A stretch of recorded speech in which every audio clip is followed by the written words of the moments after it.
প্ৰথম পৰ্যায়ৰ নিৰ্বাচন ইতিমধ্যে আৰম্ভ হৈছে 5টা লোকসভা সমষ্টিত আৰু পুৱা 7 বজাৰ পৰা যেটো ভোট গ্ৰহণ প্ৰক্ৰিয়া আৰম্ভ হৈছে আৰু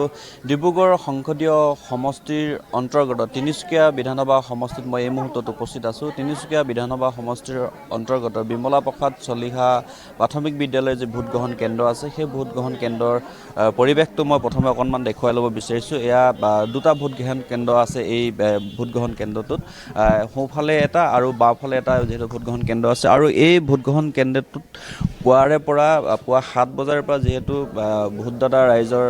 লানি নিচিকা শাৰী এইদৰে দেখা গৈছে আৰু আমি এই স্থানলৈ আহোঁতে যথেষ্ট সংখ্যক ভোট গ্ৰহণ কেন্দ্ৰ পাৰ হৈ আহিছোঁ আৰু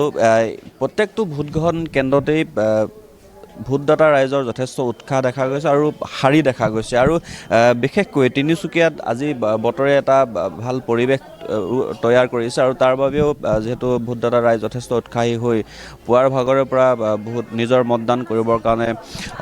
তেওঁলোক আগবাঢ়ি আহিছে আৰু তিনিচুকীয়াৰ আন প্ৰান্তৰ পৰিৱেশো আমি দেখুৱাম আৰু এই মুহূৰ্তত যেহেতু এই স্থানত ভোটদান প্ৰদান কৰি যিহেতু ওলাই আহিছে ভোটাধিকাৰ সাব্যস্ত কৰি তিনিচুকীয়াৰ বিধায়ক তথা ৰাজ্য চৰকাৰৰ শ্ৰম মন্ত্ৰী সঞ্জয় কিষাণে সপত্নীৰ সৈতে তেখেতে মতদান কৰি ওলাই আহিছে। মই অকণমান কথা পাতিব বিচাৰিম যে গণতন্ত্ৰৰ সৰ্ববৃহৎ মহোৎসৱত আজি আপুনি অংশীদাৰী হৈ অংশ লৈ ভোটদান কৰিলে কি ক'ব বিচাৰিব? হয়, মই নিজেই গৌৰৱ অনুভৱ কৰিছোঁ যে ইতিমধ্যে মই ভোট প্ৰদান কৰিলোঁ আৰু দেশ স্বাধীনতা লাভ কৰাৰ পাছত এয়া হৈছে 18তম লোকসভা নিৰ্বাচন আৰু এখন শক্তিশালী ভাৰত নিৰ্মাণ কৰিবৰ বাবে বিশ্বৰ বুকুত এখন শক্তিশালী ৰাষ্ট্ৰ নিৰ্মাণ কৰিবৰ বাবে এইবাৰ ভাৰতবাসীয়ে ভাৰতৰ প্ৰত্যেকজন নাগৰিকে এইবাৰ ভোট প্ৰদান কৰিছে আৰু সেয়েহে মই অসমবাসীলৈও বিনতাৰে আহ্বান জনাম যে সকলো ওলাই আহক এখন শক্তিশালী ৰাষ্ট্ৰ নিৰ্মাণ কৰিবৰ কাৰণে আৰু আমাৰ অসমখনক শক্তিশালী দিশত আগুৱাই লৈ যাবৰ বাবে আৰু দেখিছে ইতিমধ্যে স্বতঃস্ফূৰ্তভাৱে সকলো জাতি জনগোষ্ঠী সকলো ধৰ্মাৱলম্বী লোকে আজি ওলাই আহিছে এই গণতন্ত্ৰত যোগদান কৰিবৰ বাবে আৰু মই আশা কৰিছোঁ খুব শান্তিপূৰ্ণভাৱে আজিৰ এই ভোটদান প্ৰক্ৰিয়া সমাপ্ত হ'ব। মই আশা কৰিছোঁ যে আমাৰ এই তিনিচুকীয়া বিধানসভা সমষ্টিত খুব ভালভাৱে আমি ভাৰতীয় জনতা পাৰ্টি হিচাপে আমি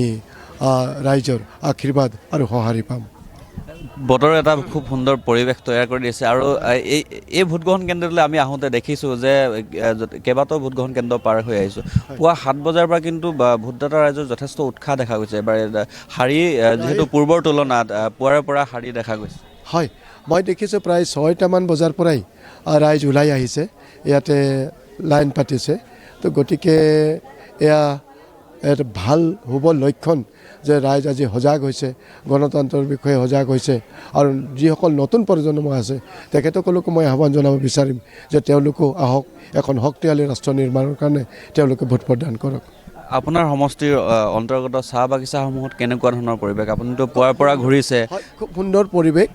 খুব সুন্দৰ পৰিৱেশ। আজি আচলতে চাহ বাগিচাৰ সকলো ৰাইজেই ওলাই আহিছে ভোট প্ৰদান কৰিবৰ বাবে আৰু খুব এটা ভাল পৰিৱেশত সকলোৱে শান্তিপূৰ্ণভাৱে তেওঁলোকৰ ভোট প্ৰদান কৰি পেলাই এখন শক্তিশালী ৰাষ্ট্ৰ শক্তিশালী ৰাজ্য নিৰ্মাণ কৰিবৰ কাৰণে সকলোৱে অংশীদাৰ হৈছে। আৰু এয়া আছিল সঞ্জয় কিষাণ আৰু এই মুহূৰ্তত তেওঁ গণতন্ত্ৰৰ সৰ্ববৃহৎ মহোৎসৱত অংশীদাৰী হৈ তেওঁ ভোটাধিকাৰ সাব্যস্ত কৰি ওলাই আহিছে আৰু যিহেতু তেওঁ ওলাই আহিয়ে ভোটদাতা ৰাইজক এই গণতন্ত্ৰৰ যি মহোৎসৱ তাৰ অংশীদাৰী হ'বৰ কাৰণে তেওঁ আহ্বানো জনাইছে আৰু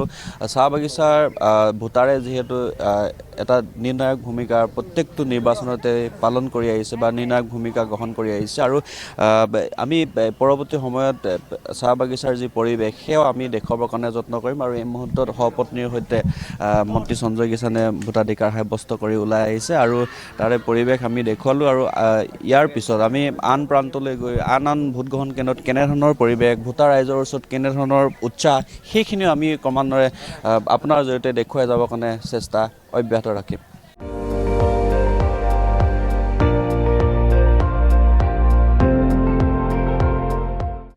আপুনি চাই আছে ND24,